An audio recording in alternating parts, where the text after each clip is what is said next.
This week, I sat down with AntiSocial Surf Club, a self-professed soft punk indie rock band from Kitchener, Ontario. And you're not going to believe this, but we did it at a Harvey's. AntiSocial Surf Club has quite the love affair with Harvey's, and it is often the only thing they eat when they're on tour, so it felt like a real fitting location for an interview with them to hear all about their latest release, Head in the Sand, and their upcoming album. So to kick things off, can each of you please tell me your name, role in the band, and favorite Harvey's menu item? My name is Matt. I am the singer and guitar guy. And my favorite Harvey's menu is this onion ring I'm eating right now. And also this one's pretty good.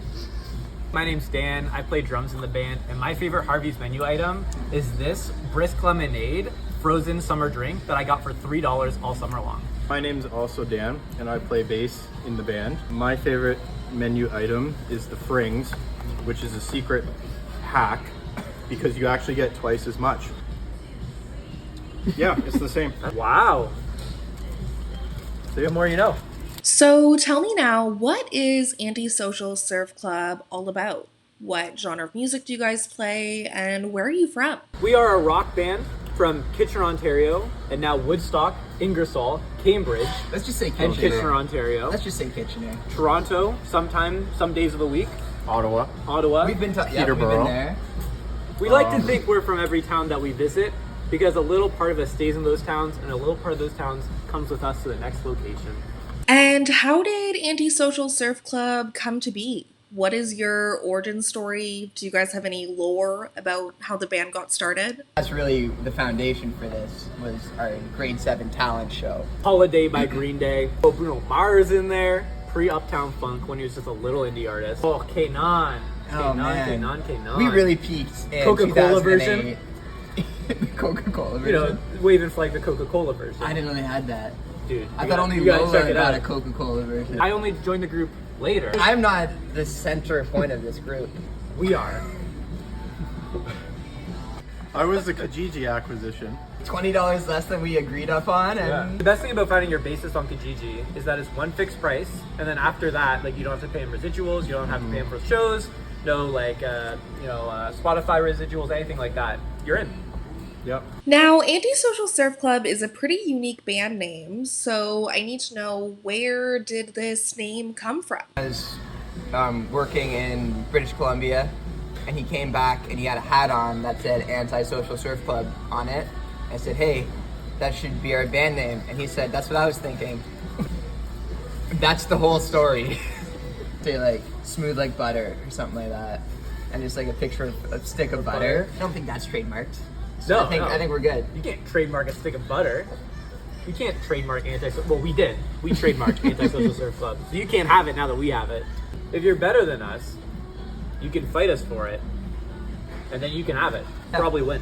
Kind of a mouthful, to be honest. Could come up with a shorter name, I think. Doesn't have ass as part of the acronym. Like, that's inconvenient. We got called ass one time in our payment in the envelope. Yeah. Somebody Yeah, who was thank paying you. you called you ass club. Us. It was, I guess part of us that now. I'm part of that legacy. When you guys are sitting down as a band to make your music, what are some of your inspirations? I feel like it's pretty obvious we listen to a lot of Green Day. Listen to our music, it's like a Green Day cover band. I have three main inspirations when it comes to what we do together. Some people call them by different names, but I call them the Holy Trinity, God, Jesus, and the Holy Spirit. We like sticking with the religious on that, or just go. my influences change by the week. Yeah, I listen to all kinds of things.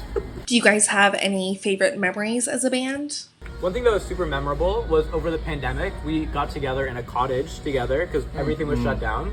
And we recorded like an EP that we had been working on for a little bit. And you produced it all yourself. And it turned out very cool. We did all the recording in that space, ate a lot of bad food, and drank a lot of sparkling water. And so that was very memorable. That was a lot of fun. That was a lot of fun. Yeah. That was a canon moment. A canon moment. That was for this band. A canon moment. If that didn't happen, we never would have made it to this Exactly. Harvey's. So your latest single, Head in the Sand, came out on July 5th, which is also the debut single off of your first ever full-length album, which is coming out soon. And I need to know, how did Head in the Sand come to be? Tell me everything. It was conceived before I even joined the band, and I joined quite a few years ago now. Yeah, that song's actually like 5 years old. I remember the first day you played it for us. I remember thinking, this is pretty good. This is pretty good. I think this one's gonna be a hit. Hey, this one's a little bit better than usual, Matt. Pretty good. I started writing it like 5 years ago, like 2018 or 2019. And I remember actually being at a cottage and sitting on the beach because it was so hot in the cottage that I couldn't sleep. And so I went to the beach to write a song because I'm a douchebag. I stole like the trying to find a wave I can ride line from a song Bennett had written. I liked that part, so I took it from him. A lot of the song, it's got like a bunch of weird references that I can hardly remember why I made them. There's like a reference to the song Ocean Man in there. If you remember the last song on the SpongeBob movie soundtrack. You write most of it in that moment?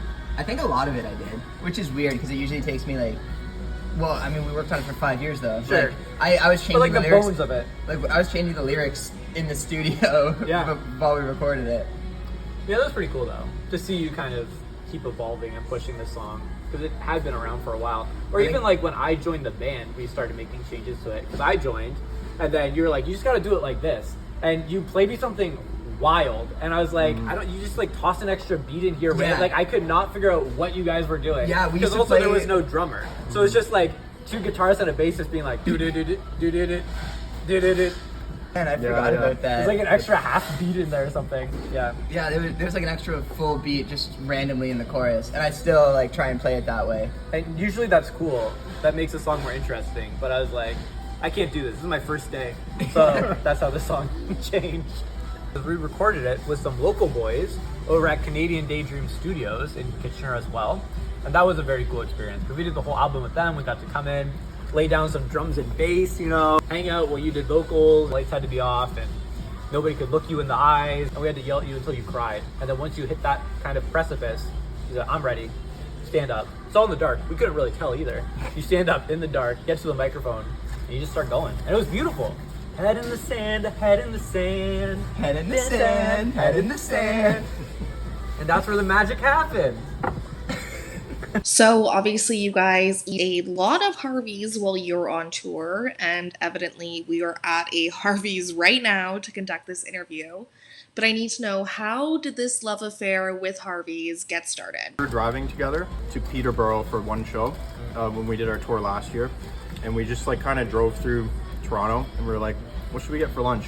And we saw a billboard and it said Harvey's, and we were like, all right, let's go to Harvey's. And then we're eating and we're like, this is actually really good. We should have this all the time. And then we're like, let's have Harvey's every day for this whole tour. Every meal of this tour. Yeah. I've done it 3 tours in a row. Yeah. Yeah. And it's kind of ridiculous. Every tour we come around, we're like, that would be really funny, but we're not going to do that again.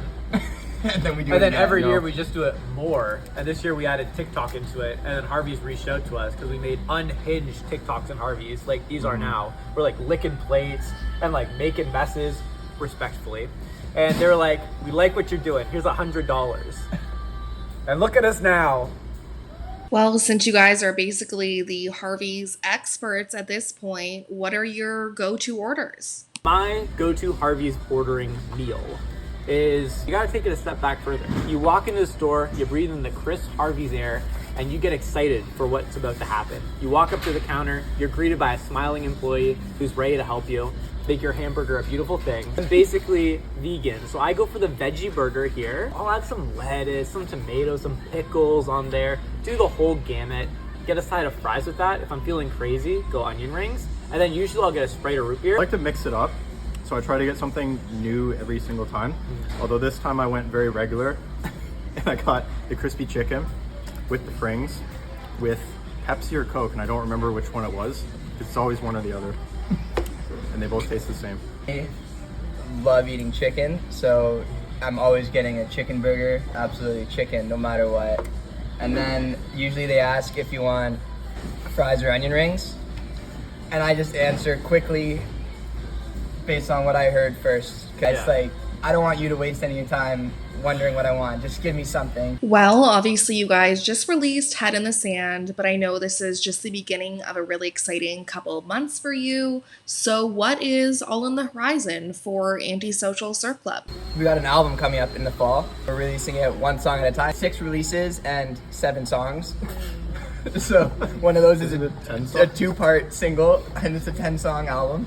We have our first single came out, Head in the Sand. Next one is coming out August 12th. It's called Scream Crying. It's about feeling insane. Scream Crying's a good one. It's I think it's an acquired taste. I love it, but it's like It's a bit of a left turn, I think. No, everybody I've played it for loves it. You're gonna love it. it's really it's not like our regular sound. It's a little bit harder. It's a little more like Pup meets Block Party Yeah, meets the Talking Heads a little bit. sure. Meets like an angsty 17-year-old. That sounds incredible. That's I like what's going in the Spotify bio for that song. We have a tour in the fall to promote this album. Then after that, I assume we make a huge record deal. Do the singles, release the album, do the big album release show, tour, get signed to a label, go international, open for, I don't know. How does Sabrina Seconds Carpenter of get Summer. big? Taylor Swift, we open for Taylor Swift. Oh yeah. We do that whole thing. She loves Scream Crying, even though it's a little weird. She would rip a cover of that song. Yeah. She's And then got like the sass in the voice for it. they create a Fortnite dance for it. And like from there, it's just like, the future is ours. So, for people tuning in who want to know more about you guys, give you a follow, listen to your music, where can they find you? You can Right, find we us are at AntiSocial AntiSocial Surf Surf You Club. can find us on Instagram. Spotify. And also on Spotify, where you can And hear our our new Head in single, the Sand song Head in the Sand. is out now. Scream Crying. If you can't tell, we are missing our guitarist, Bennett, who couldn't be here tonight because he's tired. Get in the comments if you want to be our new guitarist. Or we'll find you on Kijiji or Facebook Marketplace. Marketplace. Nobody.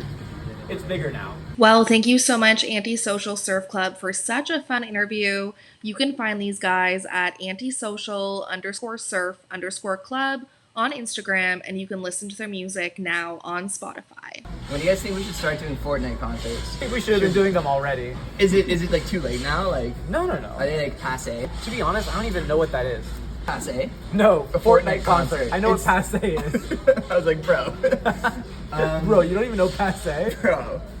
Like All a of us concert studied on in France. Fortnite. It's like I don't think it's pre-recorded. There's a concert in Fortnite. You can like go as a character on Fortnite and watch a concert. I could be like Darth Vader watching who's doing a concert in Fortnite. I think didn't Travis Scott do one recently? I'm asking, but Yes. obviously you don't. He did. Thank you. He did, I guess. So he's- yes, he did. As if you just I found out what saw it the is. nod off camera. He was in there. And is he Travis Scott or is he like Austin Powers?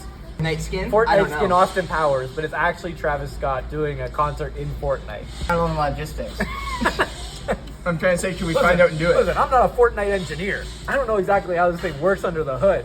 Put on your Roblox skin, enter the Matrix, and listen to us play music.